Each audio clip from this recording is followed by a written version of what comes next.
Next topic here is calculate oxidation state of metals in complex compounds. Calculate oxidation state. That means we have to find oxidation state. In previous theory, we already found oxidation state. How to find oxidation state? So like that, here also we have to find some oxidation state of some metals in some complex compounds. Before that, we have to know some points. That is, when NH3 is present, then its oxidation state is 0 because it is neutral ligand. When H2O is present, then in that case also oxidation state is 0. When CO, this is not cobalt, this is carbon monoxide. This is also acts as ligand. When En, nothing but ethylene diamine, this is also present, then we should consider oxidation state is 0 because all these are what? Neutral ligands. When neutral ligands are present, its oxidation state is 0. In some cases, for example, chlorine, bromine, OHI, when these ligands are present in a complex compound, then its oxidation state is so much? -1. When C2O4, that means nothing but oxalate is present, -2. When SO4 is present, -2. When CN, SCN, NO2, when these are also present, then we have to consider -1. But NO, NH2, NH3, these are positive ligands. I already discussed it in first video. When these are present, then we have to put +1 oxidation state. So these are the conditions. For example, take this compound K4FeCN6.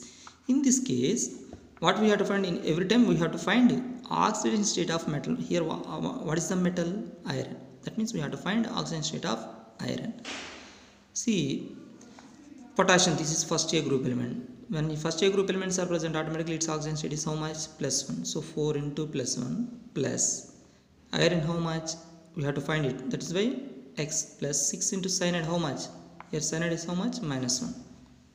Then finally we get +2. That is what? Iron oxidation state in this compound. When in this case K3FeCN6, when in this case same 3 into +1. Here 4 potassium, here 3 potassium, 3 into +1 plus X into X plus 6 into how much? Cyanide, again -1, that equal to 0. So like that we can calculate oxidation state of any metal in given complex compound. ZnOH4 -2, here Zn is the metal, so that we have to find oxidation state of that one. X plus 4 into OH, how much? -1. That equal to, we should equal total charge. Here total charge is how much? 0. Here total charge is how much? -2. Here also X plus 4 into -1 equal to -2. So like that we can calculate oxidation state of complex compounds, oxidation state of metals in complex compounds. So this is very simple topic. Next topic here is IUPAC names of the complex compounds. That is very important model. IUPAC names. See, here when neutral ligands are present, for example H2O is present, we should call it as aqua in IUPAC name. Aqua. When ammonia is present, then we should call it as amine. Amine. When CO, that means carbon monoxide is present, then we should call it as carbonyl. Next, when En is present, En nothing but ethylene diamine is present, then we should call it as ethane 1,2 diamine. Next, when CH3NH2 is present, then we should call it as methylamine. Methylamine. That means these are the names of these are IUPAC names in case of neutral ligands. But in case of negative ligands, see, Cl is, if Cl is present, we should call it as either chlorido or chloro. If Br is present, that means nothing but bromine is present as negative ligand, then bromo. I is present, ido. F is present, fluoro. OH is present, hydroxo. C2O4 is present, oxalato. NO2 is present, nitro or N-nitro. We can mention either nitro or N-nitro. If Cn is present, then we should call it as cyano. If SCN is present, then we should call it as thiocyano. If SO4 is present, then we should call it as sulfate. That means when these ligands are present in a complex compound, then we should call them as like this in IUPAC name. Next, positive ion ligands. If NO is present, then we should call it as nitrosonium. If NH2NH3 is present, NH2NH3 is present, then we should call it as hydrazinium. So these are the names of the ligands, names of the neutral ligands, negative ligands, positive ligands when these are present in complex compounds. Next, to call IUPAC compound, to give the name of the to give IUPAC name for a complex compounds, we should follow some rules. There are some rules. They are: the name of the metal atom will be given after naming the ligands. That means in complex compound, first we should call ligands name. After that we should call metal name. That means first we should mention ligand name, then we should mention metal name. That is the first condition.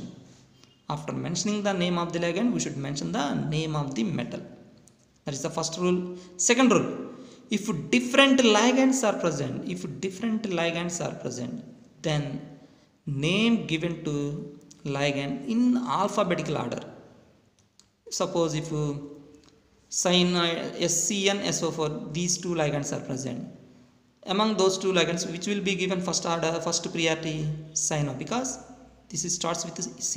Here it starts with S. That means we should give the name as per alphabetical order if different ligands are present in a complex compound.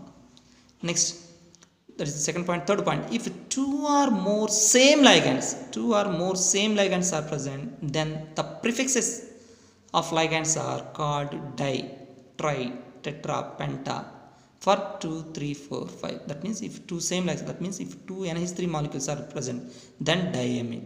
If 3 NH3, then triamine. Suppose if 4 H2 are present, then tetraiaqua. If suppose 5 Cls are present in complex compound, acts as ligand, then pentachloro. So that is those are the prefixes for ligands. Next, fourth point: no need to mention the number of counterions, but mention their name. This is very, very important point. That means we should mention the counterions. What are the counterions? The ions which are present outside of the complex are called counterions. So we should not mention their number, but we should mention its name only. Suppose K4FeCN6. In that case, 4 potassium ions are there. So we should not call tetrapotassium. We just call it as potassium. That's all. So in case of counterions, we should not mention prefixes. Next point: the oxidation state of the metal is mentioned in Roman letter after name of the ligand. That means after name given to the ligand, then we should give its oxidation state in Roman letter. That is the meaning of that point. After giving the name of the metal, then we should mention its oxidation state. Which oxidation state? Metal oxidation state in Roman letters.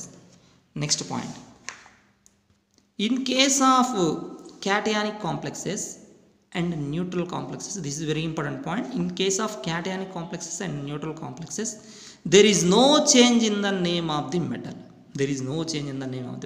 But in case of anionic complex, I discussed already which is neutral complex, which is cation, which is anion.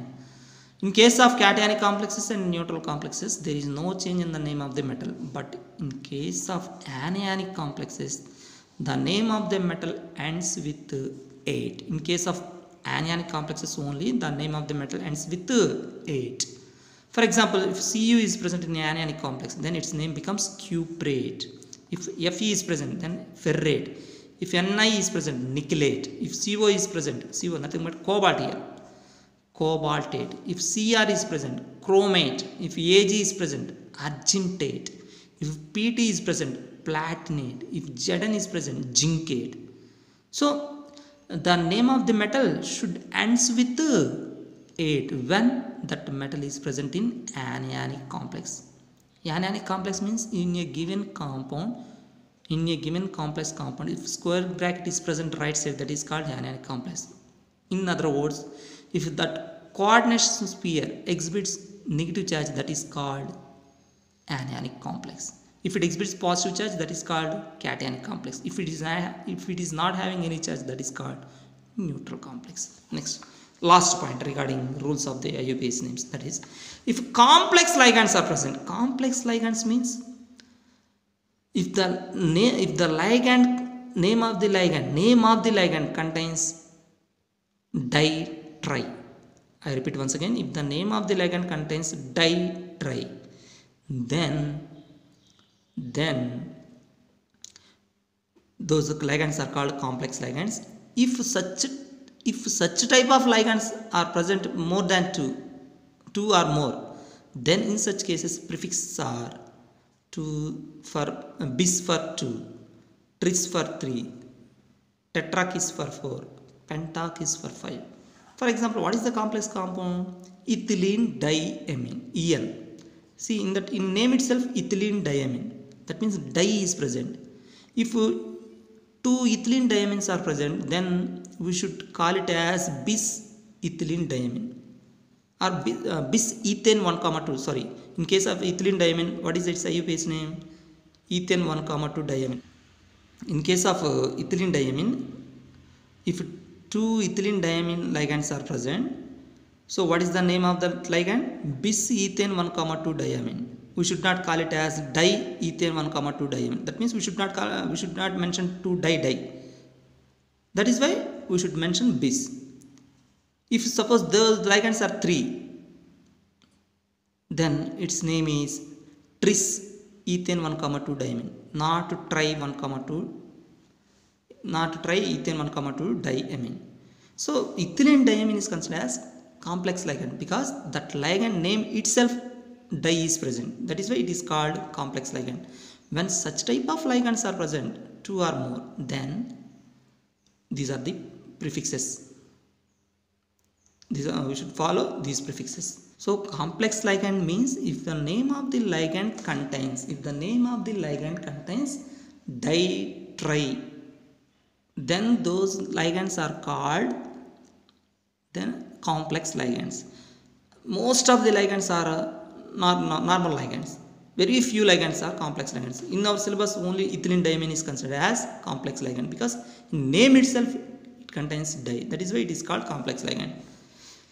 So when we learn all these rules, then only we will able to write the name of the complex compound. For example, see, CONH3 6 times Cl3. This is complex compound. In these complex compounds, chlorides are counterions. CO, this is what? After square bracket, the first substance is considered as what? Metal. So this metal is what? Cobalt, not carbonyl. Don't think like that. After metal which are present, ligands are present every time. So we have to give first ligand name. Then we have to give name for a metal atom. Here ligand name is what? Amine. How many ligands are present? 6 ligands are present. So what is the prefix? Hexaamine. Next, what is the name of the metal? Cobalt. What is the oxidation state of cobalt? In this case, +3. It should be mentioned with Roman letter 3. These are so we have given name for ligands and metal. After that, this part is completed. After that, we have to give name for counterions. What are the counterions here? Chlorides. Chlorides, not chlorine. Chlorides. We should not mention its number, so that just chloride. That is enough. Next, one more example. K4FeCN6. Here, counterions are what? Potassium. Metal ion is iron. Ligands are cyanides. So potassium. Next, that means this part finished. Next, we should give this part, name for this part. In that part, first we should give name for ligands. How many ligands? Oh, sorry. What are the ligands? Cyanides. What is the name of the ligand? Cyanide ligand? Cyano. That is the IUPAC name of IUPAC name for cyanide ligand. Cyano. Next, how many numbers? It's ligand number 6. So that hexacyano. This is negative complex. How can we say that? In this complex compound, square bracket is present right side. That is why it is considered as negative complex, nothing but anion complex. In the above example, the square bracket is present left side, so that it is considered as cationic complex. So in that negative complex, this metal ion name should be ended with 8, so that ferrate. Finally, its oxidation state is how much? 2. So that is the way to write the IUPAC name of the given complex compounds.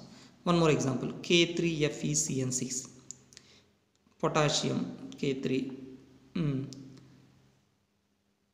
Next, this part completed. We should give name for this complex part. In that one, we should give name for ligands. Here ligand is what? Cyanide. What is the name of the ligand? Cyano. How many? What is its number? 6. So that its prefix is hexacyano, ferrate, because it is also negative complex. Ferrate 3. In this example, ZnOH4 minus 2. That means complex having negative charge, so that it is negative complex. Next, we should give name for ligands first. After that, metal. That means what is ligand? Hydroxo. How many hydroxos are present? 4. So that tetrahydroxo. This is negative ligand, so that its name is zincate. What is its oxidation state? 4. X plus 4 into minus 1 equal to minus 2. Finally 2. So zincate to ion. Why we should mention ion? Because this is ion. So that is the way to write the name of the complex compounds. This is very important topic in CBSE level as well as in competitive level. There are so many examples regarding this one. I will discuss those examples in live class. Thank you.